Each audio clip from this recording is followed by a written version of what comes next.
Well, after the Paris Saint Germain transfer revolution in the summer with Neymar, Messi, Pogba all leaving, being replaced by Gonçalves, Grealish, and I forget who else. Lots of it was a proper revolution. We now need to try and win the Champions League. Gotta get down to business. Hello and welcome to part 8 of my series, Managing Paris Saint Germain, but with Killian Mbappe as the director of football in charge of all transfers. As a reminder, in the summer, these were Zaniolo, of course, was the other big one who came in. Zaniolo, Grealish, Gonçalves, lots of very attacking talents came in, obviously to replace the many attacking talents who left in the shape of Neymar, Messi, Pogba, etc. And the first half of the season has gone really rather well. As you can see, PSG comfortably dominating the top of Ligue 1. Kylian Mbappe top scorer, Tammy Abraham second. You've got Mbappe, Hakimi and Abraham top on average ratings.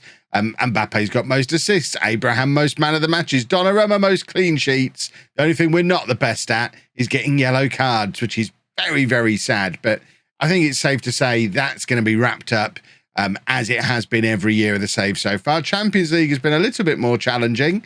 Only finishing second in a group topped by Atletico Madrid. It was a difficult group with Atletico and Arsenal both in the group. Arsenal being the ones who've been knocked out and forced to play Thursday night football for the rest of the season.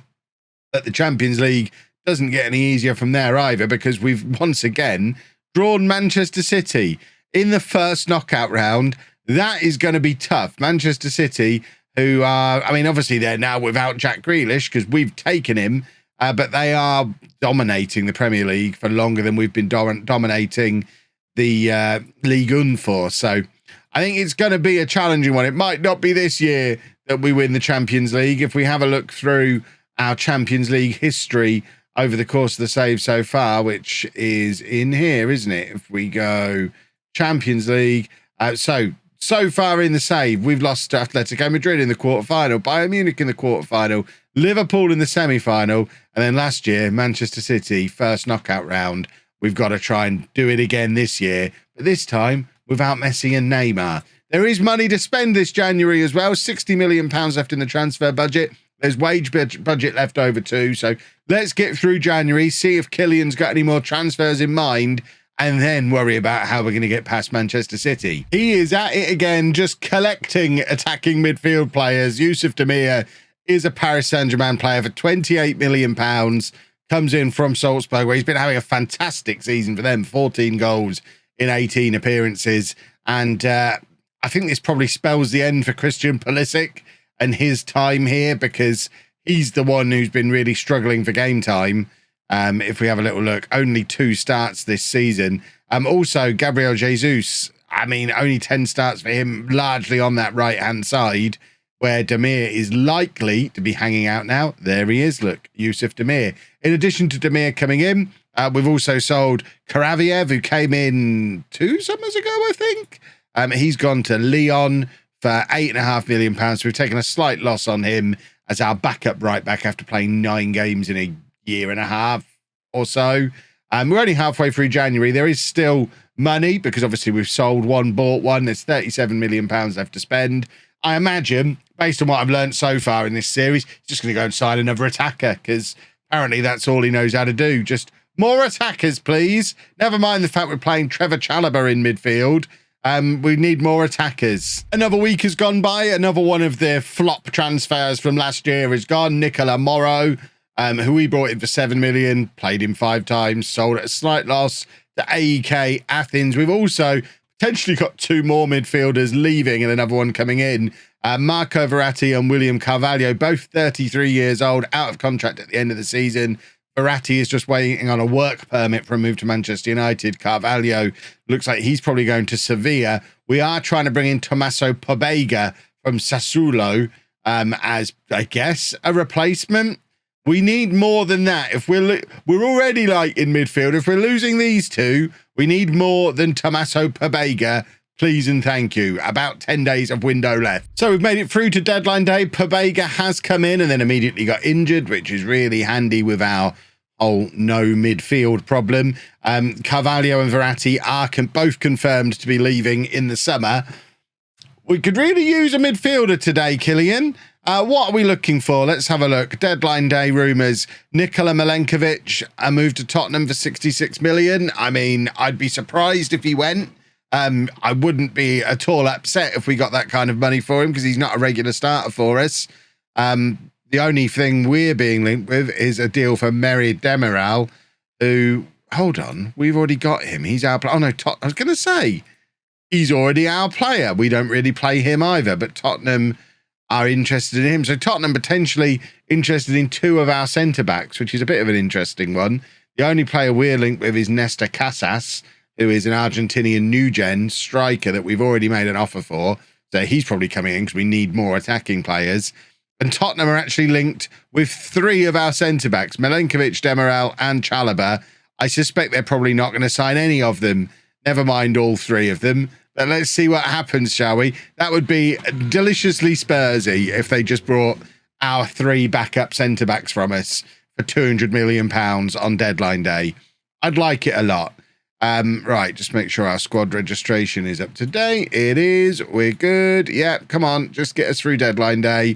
Get us some players. We need this deal for the youngster to go through, because one thing I have noticed doing this save is, I don't know if it's just a Killian Mbappe thing, but directors of football, I suspect, in general, can only handle one incoming deal at a time.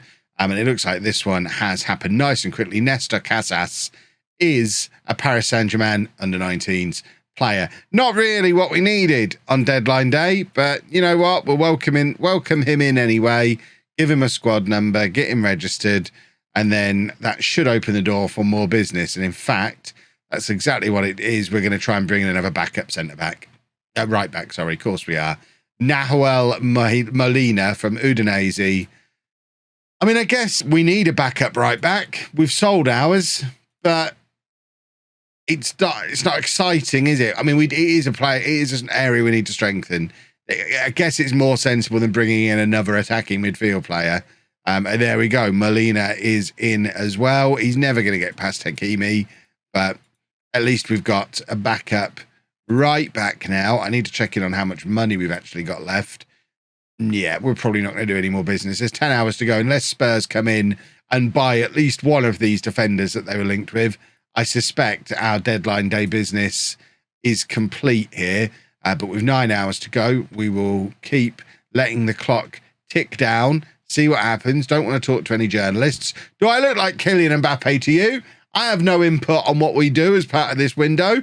I'm just here to look pretty and try and figure out a way to beat Manchester City, which, for the record, I think would be much easier if we could have gone out and got ourselves a world-class central midfield player, but apparently not. We're probably going to be playing Jack Grealish as a box-to-box midfielder against Manchester City, which, I mean, presumably that can't end badly. I haven't looked recently to see who their central midfielders are, and that was interesting.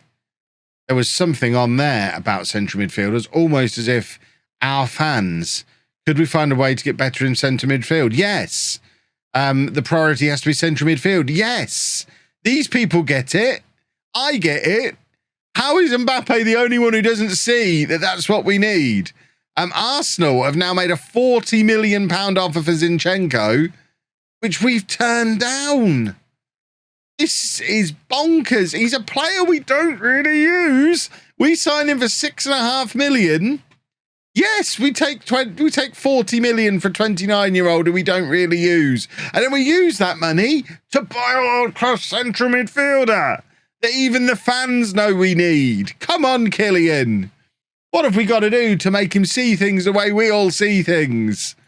Any more business? I don't think there is. There's 3 hours left. I don't think there's time now to do any kind of permanent deal. There might be loans, but I suspect not. Arsenal back in for Zinchenko again. And now, with 2 hours to go, we have accepted an even better offer for Zinchenko.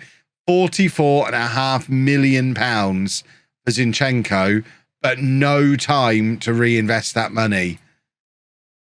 Oh, my word. Now Arsenal are in for Chalobah, but we've turned that one down. Spurs have been nowhere with an offer for any of these defenders, but Zinchenko has signed for Arsenal for a massive £44.5 million fee, which means we all of a sudden do have money to spend again. Let's balance this budget around a little bit so Killian can see we've got money to spend. We've got 1 hour left, and so far we have weakened our midfield, the area we really needed to strengthen. Has he got a 1 hour masterstroke for us? Come on, Killian. Do something. Do a transfer. Anything? No. No, no, no. Well, okay. Not ideal, really, there. Can we register players? Why can't we register players? Because we don't have enough homegrown. Oh, Killian, what have you done here? This is not ideal. We do still have the Joker window, which I think with the Joker window you can still sign domestic players. So I don't know. I mean, these players can't get in the Champions League squad. I don't know why my computer's all suddenly glitching. I think it's just the heat in my office. Martinez, I didn't realise was even still at the club. And yeah, there you go. You get a pat on the head as well. Everything is locking up on my computer, so I guess we'll restart and then come back in. Oh, Manchester City are annoying. They beat us 2-0 in the first leg. We're back for the return leg, and we've got to do it without Mbappe, who's just recovering from an injury. Marquinhos is injured. Achraf Hakimi is injured. But none of our new players from January are registered in the squad. So you can see there's a huge swathe of unregistered players. Molina, who of course would be starting in the absence of Hakimi, but there's no Demir, there's no Pobega, Carvalho not registered. I mean, we can't fill a bench because the squad building from Mbappe has been awful. We don't have enough homegrown players. So most of our squad is unregistered. So this is the team that tries to take on Manchester City. We're having to play Chalobah at right back, despite the fact he is only competent there because we don't have anyone else who can play there. Demirel and Kimpembe are going to be the centre-backs. Mendes at left-back makes sense. Donnarumma, I mean, these are first-choice players, but Gabriel Pirani, the young Brazilian, is going to have to play in central midfield alongside Fabian. And then with no Mbappe, we're going Grealish, Gonçalves, Zaniolo with Tammy Abraham up front. So even when we're down to bare bones, poor Pulisic and Jesus, no room for them. They're going to be starting from the bench. Milenkovic is also just recovering from an injury as well. Yet another defender who's not fully fit, who, to be fair, Milenkovic can play right back. So probably would have started ahead of Chalobah if he'd have been fully fit. Look at the state of that Manchester City team. I mean, to be fair, it's not changed massively in, 4 years that the save has been going? Obviously, they've brought in Kimmich, which is fairly significant, and Gvardiol. But otherwise, that is Manchester City's current team. Obviously, Sterling's still there in game because we started the save before his move to Chelsea went through. But otherwise, it suggests they've built a very good team and they're not fiddled with it. Whereas we, as you can see, have fiddled a lot, because comparing this team, I think it was a season or two back, we were talking about how the team wasn't that different to how it was at the start of the save. Well, now it's completely different. The only survivors from that original team now, Donnarumma, Kimpembe and Mendes, everybody else are Kylian Mbappe signings. So if we're getting knocked out in the first round of the Champions League for the second season in a row with a team that's almost exclusively his signings, I think we're reaching the point where we have to accept that this maybe isn't working out the way we hoped. And there is Erling Haaland, his 30th goal of the season for Manchester City already, to put them 1-0 up on the night, 3-0 up on aggregate, and kill our Champions League hopes for another season. And I mean, none of this is ideal, is it really? We'll keep going until the bitter end. Let's go a little bit more attacking. We'll go to a positive mentality. And yeah, we're not showing much here, are we? Oh, he needs to bring in a central midfielder. We need a world-class central midfielder. You cannot go into a game where they've got a midfield three of Rodri, De Bruyne and Foden, and we're playing these two in midfield. That is where this team is letting us down. I love the signing of Demir. It's fantastic. Demir is one of my favourites. If you watch the network game over on Twitch on Thursdays, you'll know that a lot of these players are players I've signed for my Everton team in that save because I think they're great. Gonçalves, Demir, the likes of Zaniolo and Grealish and Abraham. I use them regularly in the Streamer Showdown. These are definitely my kind of players. But it's such an unbalanced squad where he just consistently is bringing in... I mean, we've got to bring Mbappe on so he can be out there and feel it. Feel what it's like to be part of this ridiculously unbalanced team where we're playing Trevor Chalobah at right back, but Gabriel Jesus doesn't get anywhere near the team. That is a very unbalanced squad that is being described right there. The changes have gone through, but we're 4-0 down on aggregate. It's not even been close. We've already got Ligue 1 pretty much wrapped up. We should win the French Cup again. I'm doing really well on the Hall of Fame because I'm winning everything every year apart from the Champions League. And now Killian can say, well, I scored. These lot are the problem. And we'll get another wave of transfer listed players around him as he tries to find... He's in that difficult situation where he needs to find players who are good enough to help him win the Champions League, but not so good that they outshine him. It's an impossible task. And we've been knocked out of the Champions League early again. I've slammed the team. Have I been slammed for this? Club Vision, we were supposed to reach the semi-final. I'm going to survive because of league performance. I think we'll just continue to survive indefinitely because of league performance. But the more often we mess up in the Champions League like this, the more difficult it's going to be to attract players who want to win the Champions League. We'll just push through to the end of the season and just confirm the victory and everything else. But this is my sad face. Well, there's your confirmation that we won everything again domestically. In fact, an invincible season, only conceding 11 goals all year, 110 points. We have absolutely dominated the French league. Mbappe and Abraham getting, nearly 70 goals between the two of them. Average ratings are absolutely bonkers. I mean, the players that fit well in this system fit really well in this system. 48 from 47 for Mbappe, 45 from 49 for Tammy Abraham. They're definitely the stars. Zaniolo, Gonçalves, both weighing in with huge goal contributions as well. And then you've got the more fringe, but I was going to say more fringe. Don't read too much into Jack Grealish. He plays a lot in central midfield. And then Jesus, Pulisic, Demir are your backups in those attacking midfield positions. We are a very good side domestically. We've just got to find a way to do better in Europe. We've got £175 million to spend this summer, so I'm expecting another big summer. Killian, please don't sign any attackers this summer.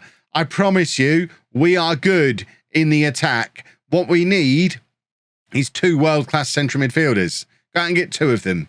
You got 175 million. I want 2 world-class central midfielders, and then I'll win you the Champions League next year. We've got 3 more years left on Mbappe's current contract.